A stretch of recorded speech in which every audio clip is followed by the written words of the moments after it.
खाना अल्लाह वाला बनाना। तो दर हकीकत हम अगर इस रास्ते पर चल रहे हैं तो किसी को खुश करने के लिए नहीं, किसी को झाड़ पर चढ़ाने के लिए नहीं। हम इस रास्ते पे अगर चल रहे हैं तो खुद के लिए इस रास्ते को इख्तियार किया है, इस रास्ते पर चल रहे हैं। हमारे माशरे के लोगों की एक अदा देखी गई है, ये अदायगी उनके अंदर पाई गई है और कहा जाए तो ये एक आदत सा बन गया है और यही सिखाया गया है। अगर कोई नामी गिरामी इंसान हो, कोई बड़ा आलिम मुफ्ती मौलवी हो या कोई बड़ा साधु संत हो, जिन्हें मौलवियों की डिग्री मिली हुई है, जिन्हें साधु संतों की डिग्री हासिल हो चुकी है, तो ऐसे लोगों की बिना सोचे समझे इनकी बातों को स्वीकार कर लो और नारे लगाना, तालियां बजाना शुरू कर दो। तो बिना सोचे समझे किसी भी बात को स्वीकार करना, मानना, इससे दो तरफ़ा का नुकसान खड़ा हो सकता है, दो तरफ़ा नुकसान हो सकता है।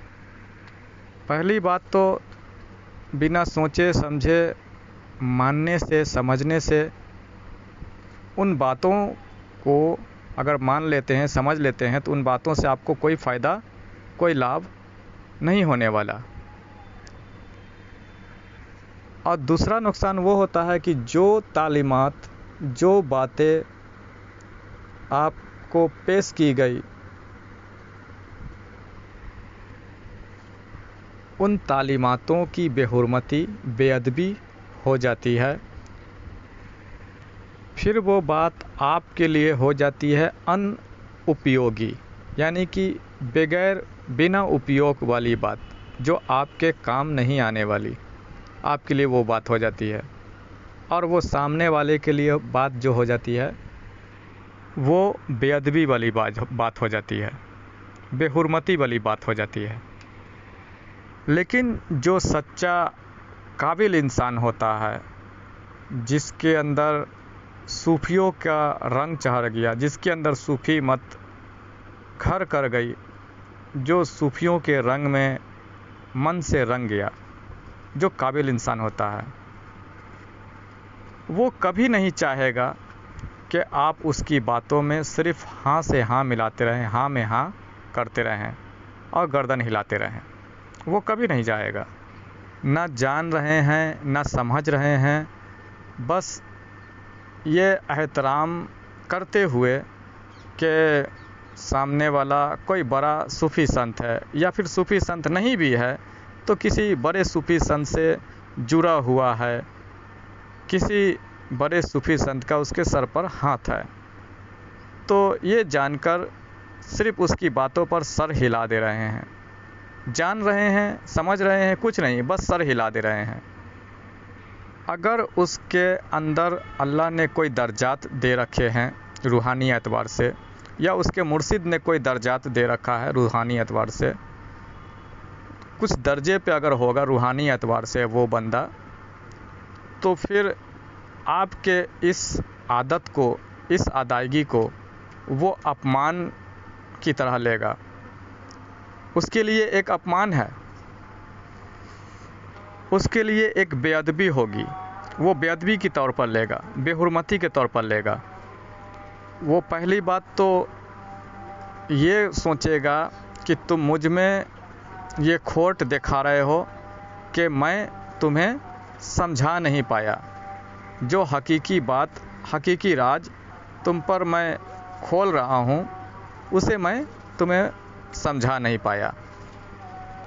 और दूसरी बात कि उस जाते कदीम के हवाले से इतनी राज खोल दिए और तुम्हारी हकीकत खोल दिए कि तुम्हें इतना डरा दिया, इतना चौंका दिया कि तुम्हें झूठा सहमति दिखाना पड़ रहा है, झूठा सम्मान करना पड़ रहा है। तो इस लिहाजे से हमारे माशरे के लोग दो तरह के खोट निकाल देते हैं, दो तरह की खामियां निकाल देते हैं। पहला कि जिसने तालीम और तरबियत जो राजो असकार रूहानियत के हवाले से, आध्यात्मिक के हवाले से ही या दुनियादारी के हवाले से आपको तालीम पेश किए, तो वो आप समझ नहीं पाए, यानी कि वो आपको समझा नहीं पाया। और दूसरा ये कि तुमने इतना डर गए, इतना चौंक गए कि बिना जाने बिना समझे और हकीकत को ना जानकर यूं ही सर हिला रहे हो। तो लिहाजा रूहानियत में असल खेल जो है ना, वो असल खेल सहूर का जागना है। सारा खेल सहूर का जागना है, मन को पाक करना है। रूहानियत में इस तरह के खेल नहीं चलते, इस तरह के खेल आध्यात्मिक रूहानियत में नहीं चलते। आपके मन पाक नहीं हुए, आपके सहूर नहीं जागे, सब कुछ जानने के बाद, सुनने के बाद भी फिर भी आपने गर्दन हिलाएं, सम्मान दिखाएं, अपनी ओर से सम्मान पेश किए, तो एक रूहानियत आध्यात्मिक राह पे चलने वाले जो सच्चा इंसान होता है, उसके लिए ये एक असामान्य बात है, ये एक बेहुरमती बेअदबी वाली बात है कि आपको कुछ समझ में नहीं आया फिर भी आपने गर्दन हिलाया। ये बेअदबी वाली बात है। ये रास्ता, ये राहें, ये तालीमातें सुनना, सुनाना, समझना, ये किसी को तार पर चढ़ाने के लिए नहीं है, किसी को तार के झाड़ पर चढ़ाने के लिए नहीं है।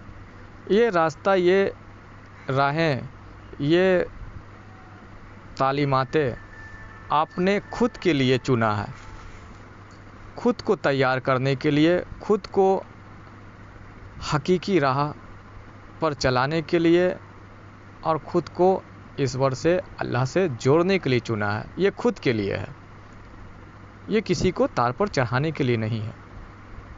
झूठा सम्मान, बिना जाने समझे झूठा सर हिलाना, इसके लिए ये रास्ते नहीं हैं।